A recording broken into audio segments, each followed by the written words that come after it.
Summer holidays వస్తున్నాయంటే పిల్లలు ఎంతో సంతోషపడతారు, తల్లులు అంతా భయపడతారు. ఎండలో బయటికి వెళ్ళి ఆడుకోకూడదంటే వినరు, ఇంట్లో ఉంటే ఫోన్ లేదా టీవీలకు అతుక్కపోతారు.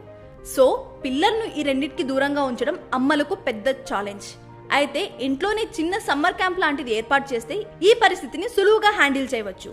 ఉదయం సాయంత్రం మీరు ఇంటి పనులు చేసుకుంటున్నంతసేపు పిల్లలకు కూడా చిన్న చిన్న పనులు చెప్పండి. వంట చేసేటప్పుడు కూరగాయలను తరగడంలో, భోజనానికి ముందు టేబుల్ సర్దడంలో పిల్లల సహాయం తీసుకోండి. ఆరిన బట్టలను తీసి మడత పెట్టడం, చెట్లకు నీళ్లు పట్టడం, ఇల్లు శుభ్రం చేయడం వంటివి చేయించండి. ఇలా చేయడం వల్ల మీకు కాస్త పనిభారం తగ్గడమే కాకుండా పిల్లలు కూడా ఒక రకమైన బాధ్యత, స్వతంత్ర భావాలు నేర్చుకుంటారు. ఎప్పటికప్పుడు వారి పనులు చేసుకోవడానికి భవిష్యత్తులో కూడా ఇది వారికి ఎంతో ఉపయోగపడుతుంది. ఇక పనులు పూర్తయ్యాక ఖాళీ సమయం అంతా పిల్లలతో గడపండి. వాళ్ళ ఆసక్తులేంటో తెలుసుకుని ఆ పనులు చేయించండి. పిల్లలకు లూడో, చెస్ వంటి బోర్డ్ గేమ్స్ ఇష్టమైతే అవి ఆడండి. వారిలో సృజనాత్మకత బయటకు తీసేందుకు ప్రయత్నించండి.